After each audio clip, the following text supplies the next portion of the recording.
Welcome to Leo entertainment. Vamsi art theatres ఈ పేరు తెలియని వారంటూ ఉండరు. జగమెరిగిన బ్రాహ్మణుడికి జంజమేర అంటారు కాబట్టి అసలు రామరాజు గారి పేరుకి మనం ప్రత్యేకించి చెప్పనవసరం లేదు. ఆయన ఎందుకంటే వంశీ బర్క్లీ అవార్డులు ఒకప్పుడు రాష్ట్రంలో నంది అవార్డు ఎలా జరిగేవో వంశీ బర్క్లీ అవార్డు కూడా అంతకు మించిన స్థాయిలో జరిగేవి. మరి రామరాజు గారి గురించి ఒక చిన్న ఏవి ద్వారా మనం చూద్దాం. అవార్డుకు అవధులు లేవు. ముఖ్యంగా ఎలాంటి కళాకారుడైనా తన ప్రతిభకు పురస్కారం రూపంలో గుర్తింపు లభిస్తే వచ్చే ఆనందమే వేరు. అది నాటకమైనా సినిమా అయినా ప్రతిభావంతులకు పట్టం కట్టాల్సిందే. రాష్ట్ర స్థాయిలో సినిమాలకు అవార్డంటే గుర్తొచ్చేది ఒక్క నంది అవార్డు మాత్రమే. తెలుగునాట ప్రభుత్వం ఇచ్చే అవార్డులకు ధీటుగా అవార్డులిచ్చి కళాకారులను సత్కరించిన సంస్థ ఏదైనా ఉందంటే అది వంశీ ఆర్ట్ థియేటర్ సంస్థ మాత్రమే.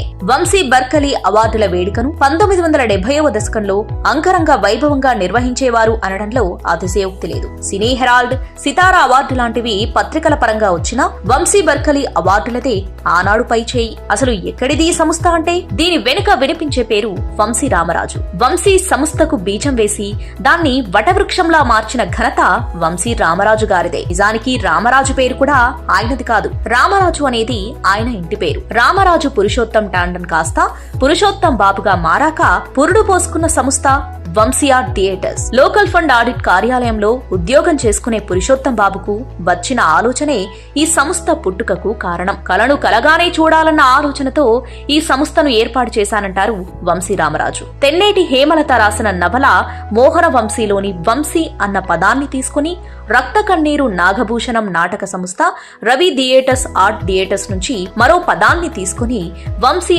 ఆర్ట్ థియేటర్స్ ను ఏర్పాటు చేశారు. 1972 సెప్టెంబర్ 14న రవీంద్ర భారతి వేదికగా నటుడు శోభన్ బాబు చేతుల మీదుగా ఈ సంస్థ ప్రారంభమైంది. ఇంతింతై వటుడింతై అన్నట్లుగా విస్తరించింది ఈ సంస్థ. దీన్ని అంతర్జాతీయ స్థాయికి తీసుకెళ్లిన ఘనత కూడా వంశీ రామరాజు గారికే దక్కుతుంది. ఎందరెందరో ప్రముఖ నటులు, గాయకులు, దర్శకులు, సాహితీవేత్తలు వంశీ సంస్థ నుంచి సత్కారాలు అందుకున్నారు. అనేక పుస్తకాలను తమ సంస్థ తరపున ప్రచురించారు. దాదాపు 50 ఏళ్లకు పైగా నిత్య ఉత్సాహంగా హుందాగా వంశీ సంస్థ కార్యక్రమాలు నిర్వహిస్తూనే ఉంది. మరోవైపు కుంట్లూరులో విఘ్నేశ్న వ్యవస్థను ఏర్పాటు చేసి వేలాది దివ్యాంగులకు వృత్తి విద్య కోర్సుల్లో శిక్షణ కూడా ఇస్తున్న విద్యాదాతగాను ఆయన గురించి చెప్పాల్సి ఉంటుంది. ఆ ప్రాంగణంలోనే శ్రీ లక్ష్మీ నరసింహస్వామి దేవాలయంతో పాటు ప్రముఖ గాయకుడు ఘంటసాలకు ప్రత్యేక గుడి కట్టించి నిత్య పూజలు చేయిస్తున్న ఆధ్యాత్మికవేత్తగాను వంశీ రామరాజు గారిని చూడాలి. ఆయన నటులను, గాయకులను, కళాకారులను, సాహితీవేత్తలను ఎందరినో ప్రోత్సహించి సత్కరించిన కార్యనిర్వహణ దక్షుడు వంశీ రామరాజు అనడంలో అతిశయోక్తి ఎంతమాత్రమూ కాదు. ఇప్పుడు ఏవి చూశారు కదా, ఈరోజు మన గెస్ట్ వంశీ రామరాజు గారు. ఆయనతో మాట్లాడి మనం తెలుసుకుందాం. నమస్కారం రామరాజు గారు. నమస్కారం అండి, చాలా సంతోషం మిమ్మల్ని కలుస్తున్నందుకు. ఇవాళ థ్యాంక్ యూ అండి. ఎందుకంటే నేను చిన్నప్పటి నుంచి మీ అవార్డ్స్ ఎంత వైభవంగా జరిగేవో అప్పట్లో, అలాంటిది ఇప్పుడు అసలు అవార్డ్స్ ఎందుకు ఇవ్వట్లేదు అనేది నాకు మొదటి ప్రశ్న అండి. అంటే అవార్డ్స్ ఇస్తున్నాం కానీ అప్పుడు వంశీ బర్క్లీ అవార్డ్స్ అని ఉండేది. అవును, బర్క్లీ అంటే Berkeley cigarette ITC company spans. Government of India ఏం చేశారంటే ఈ బర్క్లీ అనే పేరు ఉపయోగించకూడదు అన్నారు. ఓకే, అంటే మనం స్లోగన్ చూస్తాం కదా, స్మోకింగ్ ఈజ్ ఇంజూరీ హెల్త్. ఈ బర్క్లీ అనే పేరు సాంస్కృతిక రంగానికి తర్వాత కాలేజెస్లో ఉపయోగించకూడదని బ్యాన్ చేశారు. ఓకే, అప్పుడు బర్క్లీ తీసేయవలసి వచ్చింది. అందువల్ల ఆ బర్క్లీ పేరు మేము పెట్టుకోవడానికి వీల్లేదు. ఎందుకంటే ఆల్రెడీ బర్క్లీ సిగరెట్టు, అయితే బర్క్లీ అనే పేరు యూనివర్సిటీస్ కూడా ఉన్నాయి. అమెరికా పోతే బర్క్లీ యూనివర్సిటీ ఉంది. ఓకే, అది గవర్నమెంట్ ఒకసారి పార్లమెంట్లో నిర్ణయం జరిగిన తర్వాత వాళ్ళు ఏం చేశారు, బర్క్లీ ఐటీసీ కంపెనీ మేము విత్డ్రా అయిపోతున్నాం అన్నారు. ఓకే, అమోఘంగా మీరు అన్నట్టుగా దేదీప్యమానంగా అసలు సినిమా కళాకారులకి రంగస్థల కళాకారులని ఒకే వేదిక మీద తీసుకొచ్చి అవార్డ్స్ ఇచ్చాం. అవును, భారీగా ఎలా ఉంటుంది, డ్రామా కాంపిటీషన్స్ పెట్టేవాళ్ళం. ఫస్ట్ వచ్చిన ఉత్తమ నటుడికి సినిమా ఉత్తముడు అవార్డు ఇచ్చేవాడు. అసలు ఆ కాంబినేషన్ అక్కడ లేదు. అసలు చాలా కష్టపడి చేసాం. అయితే తర్వాత చేయటం లేదని కాదు, తర్వాత ఏమైందంటే ఇంకొక కంపెనీ వచ్చింది, మా పక్కన ఆ కంపెనీ పేరు పెట్టాం. కానీ అందరూ వంశీ బర్క్లీ అంటూ మొదలు పెట్టేశారు వేదిక మీద. దాంతో ఆ కంపెనీ స్పాన్సర్ ఉంటాడు కదా, వాడు ఫీల్ అయిపోయి అందరూ మా పేరు అనకుండా వంశీ బర్క్లీ అంటున్నా విత్డ్రా అయిపోయినారు. అవార్డు చేస్తున్నారు కానీ ఆ స్థాయిలో జరగట్లేదు. ఆ స్థాయిలో జరగవు. దొరకపోవడం కారణం కూడా సినిమా కళాకారులు కూడా. ఎందుకంటే వాళ్ళకి ఇప్పుడు ఇంట్రెస్ట్ లేదు, అవార్డ్స్ అంటే ఇంట్రెస్ట్ లేదు. అక్కినేని, ఎన్టీఆర్, సోనుబాబు గారు, కృష్ణ గారు, మన నటకి రాజేంద్ర ప్రసాద్ గారు, వీళ్ళందరూ కూడా అవార్డ్స్ మీద ఇంట్రెస్ట్ చూపించేవాళ్ళు. దాసరి గారికి 75 అవార్డ్స్ ఇచ్చాం. దాసరి గారికి, విశ్వనాథ్ గారికి అసలు అవార్డు ఇవ్వని వాళ్ళు అంటూ లేరు. కొత్తగా నటినటులకి వంశీ అవార్డ్స్ ఇచ్చింది. ఫర్ ఎగ్జాంపుల్ నేను చిరంజీవి గారి ఫ్యాన్ని, సోమబాబు గారి ఫ్యాన్. అసలు ముందు తరం మారుతుంది కదా, చిరంజీవి గారు నటన నాకు చాలా ఇష్టం. పున్నమ నాగు చిత్రం చూసా, అద్భుతమైన చిత్రం, చాలా నటన, ఆ పావు కథ అది కదా. ఎందుకంటే పున్నమ నాగు చిత్రంలో అవార్డు ఇవ్వాలి అనుకున్నాను నేను. అప్పుడు శంకరాభరణం టైం అది, విజృంభిస్తుంది శంకరాభరణం, అన్ని శంకరాభరణానికి వెళ్తున్నాయి అవార్డ్స్. సోమయాదవ్ గారు ఉత్తమ నటుడు, మంజు భార్గవి, విశ్వనాథ్ గారు, అల్లురామలింగ గారు, ఎస్పీ గారు, ఆ వేవ్లో ఉంది. ఆ టైంలో పున్నమి నాగు. అప్పుడు నేనేం చేశానంటే మొట్టమొదటిసారిగా అవార్డ్స్లో సెన్సేషనల్ యాక్టర్ అవార్డు లేదు, అసలు సంచలన నటుడు అనే అవార్డు అప్పటి వరకు లేదు, అసలు లేదు. క్రియేట్ చేసాం. క్రియేట్ చేసి చిరంజీవి గారి దగ్గరికి వెళ్ళి, నీ ఫ్యాన్ నేను, నాకు నచ్చింది బాగా ఈ సినిమా, ఉత్తమ నటుడు అవార్డు కాదు సెన్సేషనల్ యాక్టర్ అవార్డు ఇస్తున్నాం, సోమయాదులు గారికి ఉత్తమ నటుడు అవార్డు ఇస్తున్నాం, మీరు అంగీకరించాలన్నా. అంగీకరించారు. ఇన్స్టిట్యూట్ ఆఫ్ ఇంజనీర్స్లో చేసాం ఆ ఫంక్షన్. అప్పుడు అంజయ్ గారు ముఖ్యమంత్రి ఆ రోజుల్లో. అప్పుడు ఆ అవార్డుతో మొదలైంది. తర్వాత చిరంజీవి గారి లైఫ్లో అప్పుడు సితారా అవార్డ్స్ ఉన్నాయి, నంది అవార్డ్స్ ఉన్నాయి, సినీ గోయర్స్ ఉన్నాయి, ప్రముఖమైన అవార్డ్స్. వాటికంటే వాళ్ళందరికంటే ముందు చిరంజీవి గారికి బెస్ట్ యాక్టర్ అవార్డు ఇచ్చింది వంశీ సంస్థ. అంటే చిరంజీవి గారి లైఫ్ అవార్డ్స్ వంశీతో స్టార్ట్ అయింది. అలాగే నాగార్జున గారికి శివ శివప్పుడు నాగార్జున గారు, అమల గారు, మన డైరెక్టరు రామ్ గోపాల్ వర్మ గారు. అప్పటికి ఇంకా నాగార్జున గారికి, అమల గారికి పెళ్లి కాలే. అవును, అప్పుడు ఇంకా లవర్స్గా ఉన్నారనుకుంటా. ఆ నెక్స్ట్ డే మన డక్కన గారికి పెద్ద ఫోటో, వాళ్ళిద్దరు ఫోటో స్పెషల్గా వేసి కాబోయే భార్యాభర్తలు అని నాకు బాగా గుర్తుంది. ఆ విధంగా అప్పుడు రాజేంద్ర ప్రసాద్ గారు ఉన్నారు, నటకిరీటి. తర్వాత ఇంకో కోణంలోకి వస్తే రేలంగి ఫిల్మ్ అవార్డు చేశాను నేను. రేలంగి వెంకట్రామయ్య గారు నాకు చాలా ఆప్తులు. ఆయన్ని కలిశాను చాలాసార్లు. అయితే ఆయన కనకాభిషేకం చేద్దాం అనుకున్నా, నాకు కుదరలా. తర్వాత ఆయన పోయినారు. ఆయన మీద ప్రేమతో నేను రేలంగి ఆర్ట్ అకాడమీ పెట్టాను. వంశీ ఆర్ట్ థియేటర్ ఈ మధ్యన జరిగింది కదా, రేలంగి ఆర్ట్ అకాడమీ పెట్టి ఓన్లీ కామెడీ అవార్డ్స్. దాంట్లో చిరంజీవి గారికి అవార్డు ఉండదు, కమెడియన్స్ అంటే అప్పుడేంటి శ్రీలక్ష్మి, సుత్తివేలు భద్రరావు వీళ్ళు అన్నమాట. అప్పుడు ఇది కూడా మంచి ఆలోచన. అప్పుడు రేలంగి వంశీకి ఆల్రెడీ బర్క్లీ చేస్తున్నారు కదా, రేలంగి బుష్ అవార్డ్స్ అని పెట్టాం. మన బుష్ ఉండేవి కదా, బుష్ అవార్డ్స్ అని పెట్టాం. రేలంగి బుష్ అవార్డ్స్ అని పెట్టి ఆ అవార్డు స్టార్ట్ చేసాం. సుత్తివేలు ఉత్తమ నటుడు, శ్రీలక్ష్మి ఉత్తమ నటి. తర్వాత ఆ సినిమాలు నటించిన వాళ్ళందరికీ, జంజాల గారు వీళ్ళందరికీ డైరెక్టర్ రేలంగి నరసింహ గారికి ఉండేవి. తర్వాత కోణం ఏమైపోయింది, కొంతకాలం తర్వాత ఒక నటుడు ప్రవేశించాడు, రాజేంద్ర ప్రసాద్ హీరోగా, కమెడియన్ హీరోగా ప్రవేశించాడు. ఆయన వచ్చిన తర్వాత ట్రాక్ మారిపోయింది. 14 ఏళ్ళు ఆయనకి రాజ్యం వెళ్ళాడు. 14 ఏళ్ళు రాజేంద్ర ప్రసాద్ గారికి రేలంగి అవార్డ్స్లో ఆయనే బెస్ట్ యాక్టర్. అసలు వంశీ ఆర్ట్ థియేటర్ ఎలా పుట్టింది, ఈ పేరు వెనుక ఉన్న కథ ఏంటి? నేను స్వతహాగా పాటలు రాస్తాను. నేను కొంచెం భక్తుడిని, నాగేంద్రుడి మీద, ఆంజనేయ స్వామి మీద. మా చిన్నప్పుడు ఆ సినిమా పాటలు పెట్టుకొని ఆ వర్షంలో ఫిలప్ ది బ్లాంక్స్ పాడుకునేవాళ్ళు. డ్రామాలు వేసేవాడిని, అంటే పౌరాణిక డ్రామాలు, నకులుడు, సహదేవుడు, వికర్ణుడు అవి వేసేవాడిని. స్వయంగా నాకు ఆ కళ ఉంది. కళ ఉండటానికి కారణం మా నాన్నగారు డ్రామా ఆర్టిస్ట్. ఆయనేమో బ్రాంచ్ పోస్ట్ మాస్టర్గా పనిచేశారు, స్కూల్ టీచర్గా పనిచేశారు. మా నాన్నగారు సతీ సక్కుబాయి డ్రామాలు వేసేవాడు. ఆ డ్రామాలో సతీ సక్కుబాయి పాత్రలో కావాలంటే మా ఇంటికి బండి కట్టుకొని వచ్చి పక్క వాళ్ళ మా నాన్నని తీసుకెళ్తుండేవాడు. చిన్నపిల్లలు మాకు తెలియదు. అంటే ఆ ప్రభావం నా మీద పడి ఉండొచ్చు. తర్వాత ఆ ప్రభావం వల్ల తర్వాత మనం 1968లో నాకు గవర్నమెంట్ జాబ్ వచ్చింది. లోకల్ ఫండ్ ఆడిట్ అనే ఆఫీస్లో ఏం చదువుకున్నారు మీరు? నేను ఫస్ట్ గ్రాడ్యుయేషన్ అయిపోయింది.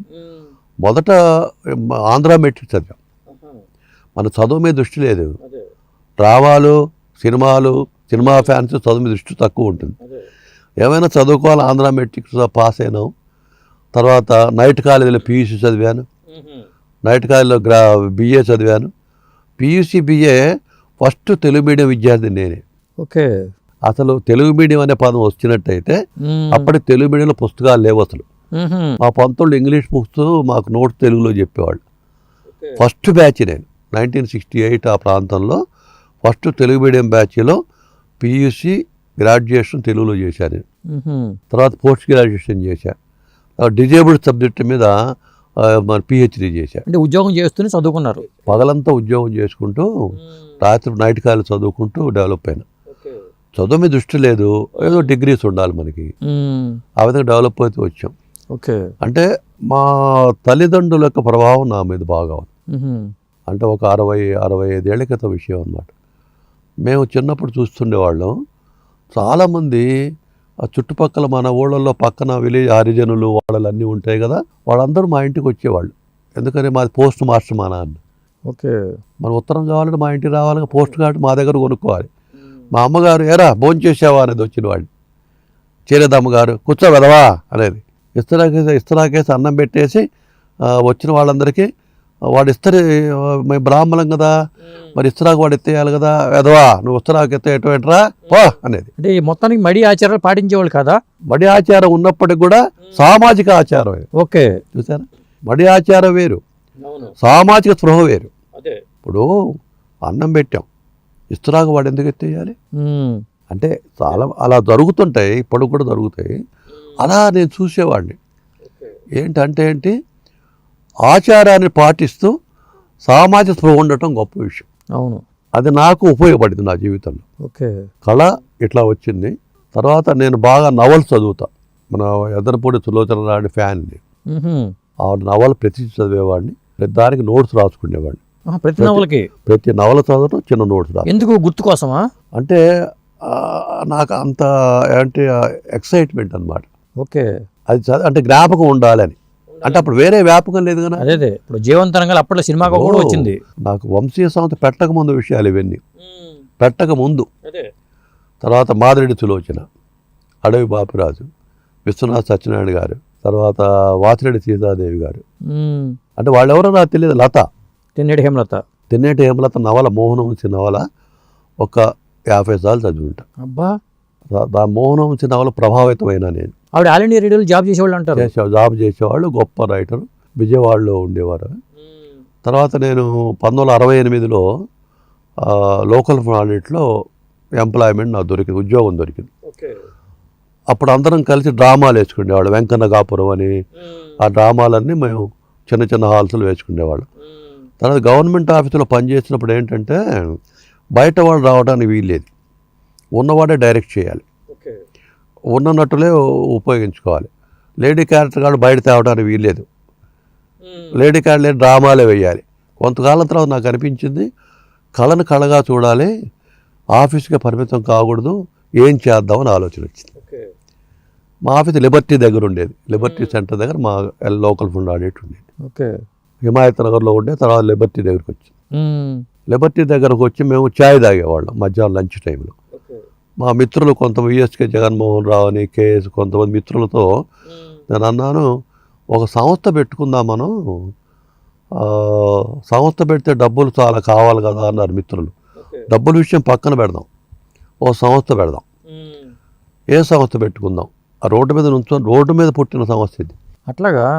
అంటే అనుకోకుండా వచ్చిందనమాట. అంటే అప్పటికి ఇలాంటి సంస్థలు ఏమైనా ఉన్నాయా? అప్పటికి ఇలాంటి సంస్థలు లేవు, ఆఫీసులో ఉన్నాయి, బిహెచ్ఎల్లో, హెచ్ఏఎల్లో ఉండొచ్చు. మాకంటే ముందు నటరాజు రామకృష్ణ గారు ఆ డ్యాన్స్, ఏఆర్ కృష్ణ గారు డ్రామా, శాండిల్య గారు వెండితెర, ఆయన కొంత సినిమా యాక్టివిటీ, రావణమూర్తి గారు, బి కృష్ణ, వీళ్ళందరూ ఉన్నారు. కానీ వాళ్ళు ఒక పద్ధతిలో వెళ్తారు. వాళ్ళు ఎవరో నాకు తెలియదు అప్పటి వరకు, ఈ పేరు కూడా తెలియదు నాకు. నాకు అవగాహన తక్కువ, ఏదో ఆఫీస్కి వెళ్ళటం, పని చేసుకోవటం, ఇంటికి వెళ్ళటం తప్పితే వాళ్ళు ఎవరో నాకు తెలియదు అసలు. మీకు పెళ్లి కాలే? పెళ్లి కాలే, అప్పటికి ఇంకా పెళ్లి కాలేదు. 18 ఏళ్ళు అప్పుడు నాకు. ఓకే. 18 ఏళ్ల వయసులో ఉద్యోగం వచ్చింది.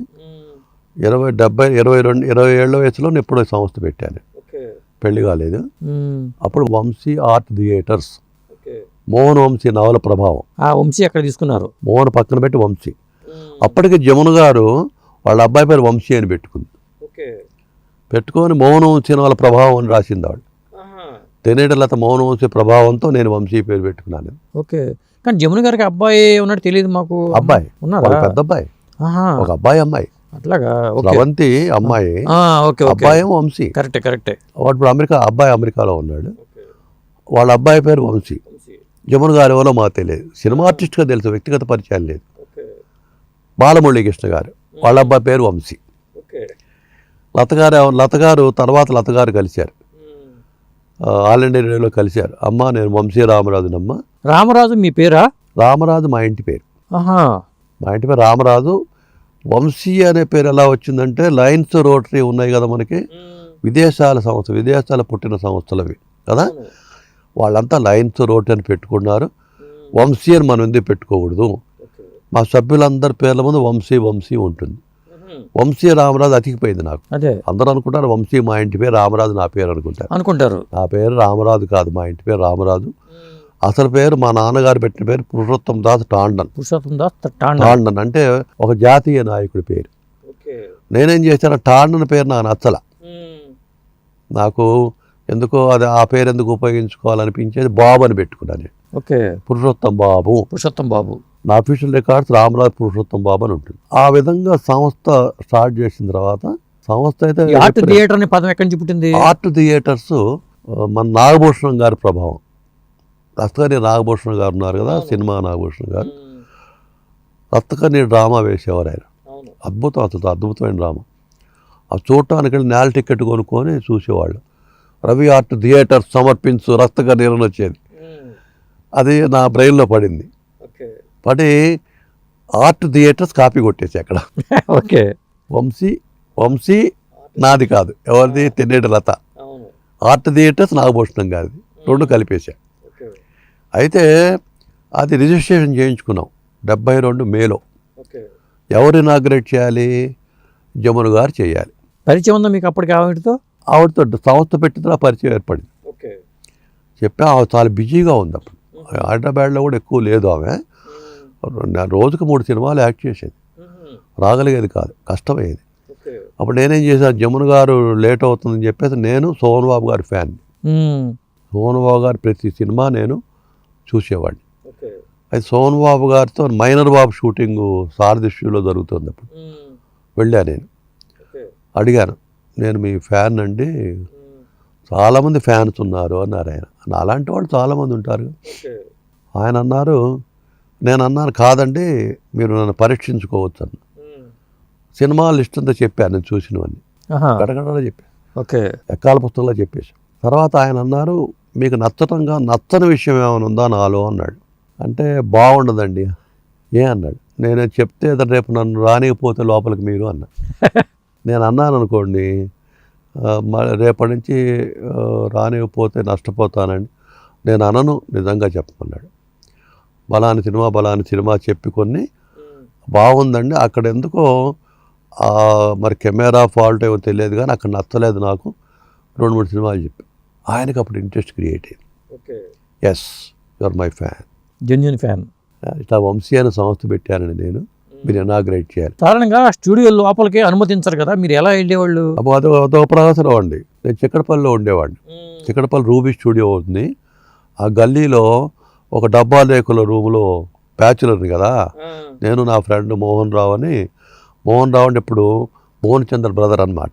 భువనచంద్ర సినిమా పాటలు రాయుడు, వాళ్ళ అన్నగారు మోహన్ రావు గారు. భువనచంద్ర బ్రదరు. మేమిద్దరం క్లాస్మేట్స్వి, రూమ్మేట్స్వి. మేమిద్దరం కలిసి అన్ని పనులు చేసేవాళ్ళం. అయితే అక్కడ పుట్టింది ఈ సంస్థ. అడ్రస్ అది చిక్కడపల్లి అడ్రస్.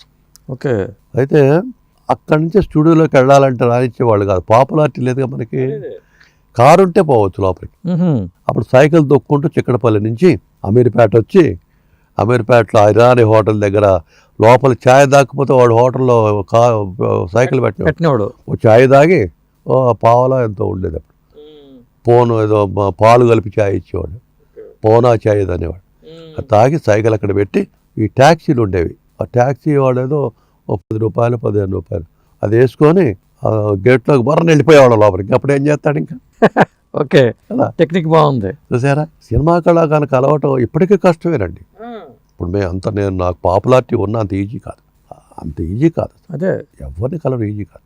అలా కలిసి అడుగుతా ఆయన అన్నారు, నోనో నేను ఇనాగ్రేషన్ చేయను, నేను వేటికి రాను అంటే, నేను అలా కాదండి, నేను మీ ఫ్యాన్, మీరు చేయకపోతే నేను అసలు ఆ సంస్థ క్లోజ్ చేసేస్తాను అని చెప్పారు. ఒక 6 నెలలు తిరిగా, 6 నెలలు స్టూడియోకి తిరిగా. చివరికి ఆయన సెప్టెంబర్ 14 నాకు కన్వీనియంట్ అన్నారు. ఓకే అని సెప్టెంబర్ 14 అన్నారు. అప్పుడు ఆయన మరి చెన్నైలో ఉండేవాళ్ళు కదా, ఇక్కడ ఉండేవాళ్ళు కాదుగా. షూటింగ్కి వచ్చారు, షూటింగ్కి వచ్చేవాళ్ళు.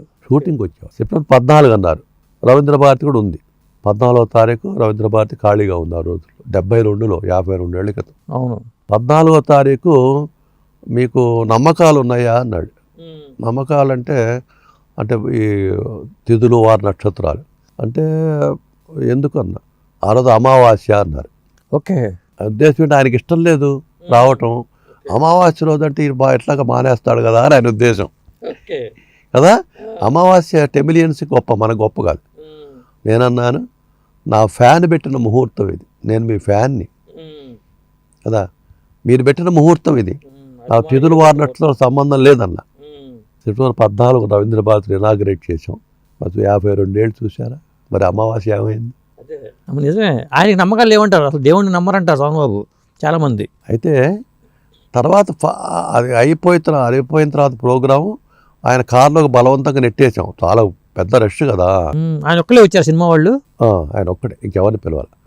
ఆయన నారాయణ రెడ్డి గారు, మొదటిది నారాయణ రెడ్డి గారు మాకు చీఫ్ అడ్వైజర్. చిన్నప్పటి నుంచి ఆయన మాతో, సినారే సంస్థ లాంటి, సినారే సంస్థ అనుకోవాలి. నేను ఉన్న కార్యకర్తనే, జెండా పట్టుకొని నడిచే మనిషిని ఇప్పటికి కూడా. వాళ్ళంతా పెంచారు, పెరిగారు. నేను జెండాపై కపిరాజు లాగా ఆయన కపిరాజు అంతే. వాళ్ళందరూ కూడా ఆయన పోతూ నాకు షేక్ హ్యాండ్ ఇచ్చారు కారులో. ఫ్యాన్స్ అందరూ కూడా వచ్చిన వాళ్ళందరూ, ఆడవాళ్ళు మగవాళ్ళు నా చెయ్యి ఎరగొట్టేశారు. తీసుకోవటం ముద్దు పెట్టుకోవడం. సోమబాబు గారు నా చెయ్యికి షేక్ హ్యాండ్ ఇచ్చారుగా, నా చెయ్యి బంగారం అయిపోయింది. అంటే ఫ్యానిజం అంతా ఇప్పటికి ఫ్యాన్ చూడండి. ఇప్పటికి సోమబాబుకి అసలు ఫ్యాన్స్ ఉన్న వాళ్ళు ఇప్పటికప్పుడు అలాగే ఉన్నారు. ఒక సోమబాబు గారి ఫ్యాన్స్ స్టాండర్డ్ కరెక్ట్. మీకు సోమబాబు గారి ఫ్యాన్స్ ఉన్న స్టాండర్డ్ ఎక్కడ అంతమంది ఫ్యాన్స్ లేరు. ఉన్నప్పటికి కూడా వాళ్ళు సామాజిక సేవ చేస్తున్నారు. ఎన్ని విగ్రహాలు పెట్టారు, ఎంత సేవ చేస్తున్నారు. సోమబాబు బర్త్డే అంత అద్భుతంగా చేస్తారు. అంటే రియల్ ఫ్యాన్స్ బాగా లైక్ చేశారు. అట్లా ఇనాగ్రేట్ చేశారు. అప్పటికి మేము రవీంద్ర భారతి ఏంటంటే ఇప్పట్లాగా కాదు, 15 నిమిషాలు టైం ఎక్సీడ్ కాకూడదు. మీటింగ్ స్పీచ్ ఓకే 15 నిమిషాల కంటే అయితే డిపాజిట్ వాపస్ ఇవ్వడు, నెక్స్ట్ టైం థియేటర్ ఇవ్వడు. మొత్తం మీటింగ్ అంతా 15 నిమిషాలు అయిపోవాలి. అంటే వాళ్ళు ఇప్పటికీ రూల్ అదేనండి. రూల్స్ ఇప్పుడు పాటించట్లేదు. కానీ అంటే వాళ్ళు రవీంద్ర భారతి కట్టుకుంది ఎందుకంటే మ్యూజిక్, డ్యాన్స్, డ్రామా ఎంకరేజ్మెంట్ కళకళలాడుతూ ఉండేది కదండి అప్పట్లో రవీంద్ర భారతి అసలు. అయితే మేము అప్పుడు 2 రూపాయలు 3 రూపాయలు టికెట్లు పెట్టి డ్రామాలు అవన్నీ వేసేవాడు. టికెట్ డ్రామాలు ఓకే ఫుల్గా. ఇప్పుడు మీరు ఆ ఈవెంట్ చేశారు స్టార్టింగ్లో, మరి దానికి డబ్బులు ఖర్చు అవుతాయి అప్పట్లో, మరి అది ఎలా సమకూర్చుకున్నారు? నేను బ్యాచులర్ నుండి అప్పుడు బ్యాంకులో నా డబ్బులు ఉండేవి కదా, నా డబ్బులు తెచ్చి థియేటర్ బుక్ చేసుకునేవాడు. తర్వాత 5 రూపాయలు మెంబర్షిప్ ఉండేది. 5 రూపాయలు కడితే సభ్యులు కావచ్చు. 5 రూపాయలు 3 నెలల్లో ఇచ్చేవాళ్ళు. 2 రూపాయలు 1 రూపాయి. అంటే వంశీ సంస్థ ఇవాళ నిలబడిందంటే స్పాన్సర్స్ వాళ్ళు నిలబడలేదు, మా సభ్యత్వం నిలబడింది. ఏ సంస్థ అయినా సభ్యత్వం కనుక పెట్టుకుంటే నిలబడుతుంది. ఓకే ఇప్పుడు ఎంతమంది ఉన్నారు మీ సభ్యులు? ఇప్పుడు 1000 మంది ఉన్నారు. అప్పుడు 5 రూపాయలు ఉండేది. తర్వాత కొంచెం యాక్టివిటీ పెరిగి 116 చేసాం. తర్వాత 2000 చేసాం. ఇప్పుడు 10,000 రూపాయలు లైఫ్ మెంబర్షిప్ అని. ఈ డబ్బులని ఏం చేస్తామంటే మేము ఖర్చు పెట్టాం, బ్యాంకులో దాచిపెట్టేస్తాం. వడ్డీ మాత్రం ఉపయోగిస్తాం.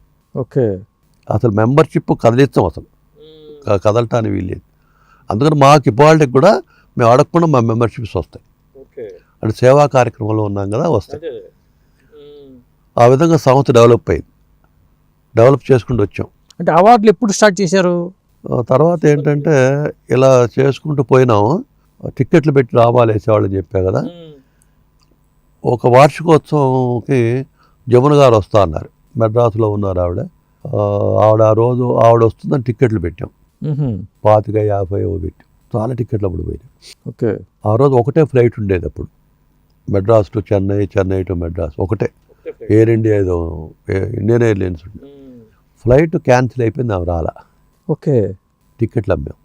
నారాయణ రెడ్డి గారు గేర్ వచ్చేది కాబట్టి పాటలు రాయడానికి వెళ్ళాలి మెడ్రాస్. ఫ్లైట్ క్యాన్సిల్, ఆయన వెళ్ళాల. బిళ్ళ ఆయన చెప్పారు, ఫ్లైట్ క్యాన్సిల్, జమున గారు రావట్లేదు, మీరేమో మెడ్రాస్ పోతున్నారు, మీరు ఫ్లైట్లో పోవట్లేదు, ఎలాగో రావాలని బతిలాడితే వచ్చారు ఆయన.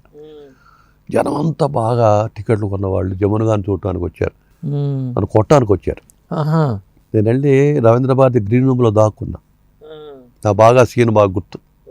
నారాయణ రెడ్డి గారు మైక్ తీసుకొని, వంశీ రామరాజు తప్పు కాదు, ఇది విమానం తప్పు, నా పోకడకి జమున రాకడికి కారణం విమానం, ఆయన లైను ఇప్పుడు బాగా జ్ఞాపకం. మీలో ఎవరైనా సరే జమున గారిని చూడటానికి వచ్చాము, టిక్కెట్ 50 రూపాయలు కొనుక్కున్నాము అని ఫీల్ అయితే కౌంటర్కి వెళ్ళండి, డబ్బులు తీసుకెళ్ళిపోండి అన్నాడు. ఒక్కరెళ్ళ డబ్బు అంతా పెట్టుకొని రండి టికెట్ ఇవ్వండి, డబ్బు తీసుకెళ్ళి. ఆయన అనౌన్స్ చేసిన తర్వాత ఒక్కరు కూడా వాపసు తీసుకోవాలి. ఓకే. దానితో లాస్ట్ అన్నమాట, టికెట్ పెట్టి డ్రామా వేయటం, ప్రోగ్రాం చేయడం, అదే లాస్ట్ ప్రోగ్రాం లైఫ్లో. తర్వాత టికెట్లే పెట్టాలి, ఓపెన్ టు ఆల్. స్టార్టింగ్లో టికెట్ పెట్టడానికి అమౌంట్ పెట్టడానికి కారణం ఏంటి అసలు?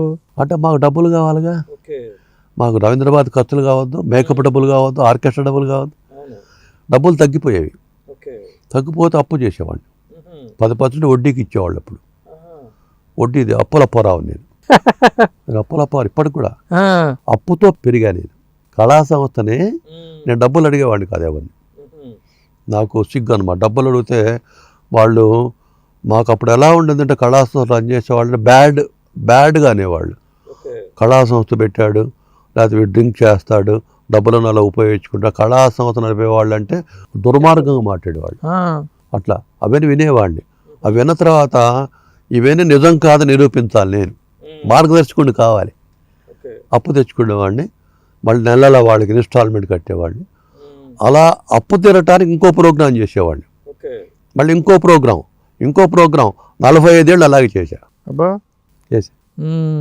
ఇదిలా ఉంటే ఎక్కడ టర్నింగ్ తీసుకుందంటే సంస్థ సుబ్బరామరెడ్డి గారి ద్వారా టర్నింగ్ తీసుకుంది. ఓకే.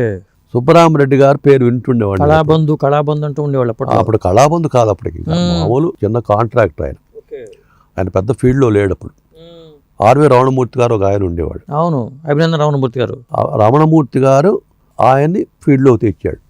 సుబ్బరామరెడ్డి అసలు కల్చర్ యాక్ట్ రావటానికి రమణమూర్తి కారణం. రమణమూర్తి గురువు అని చెప్పాలి ఆయనకి. చూసేవాళ్ళం ఆయన ఎలా కలవాలి సుబ్బరామరెడ్డి గారిని. చాలా గొప్పవాళ్ళు కదా. మేము మా సైకిల్ వాళ్ళం, సైకిల్కి కారుకి చాలా తేడా ఉంది.